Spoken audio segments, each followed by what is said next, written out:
kakain tayo ng iba't ibang pagkain. Una ay ito.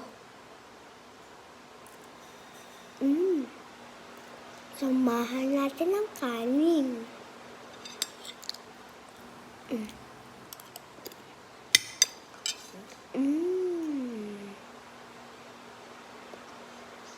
Pero, bakit may sili dyan?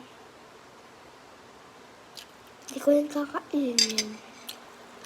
So, sobrang anghang na.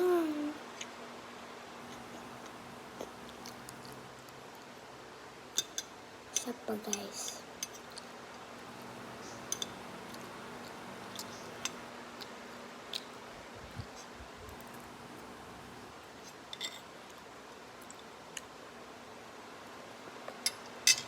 Bye-bye!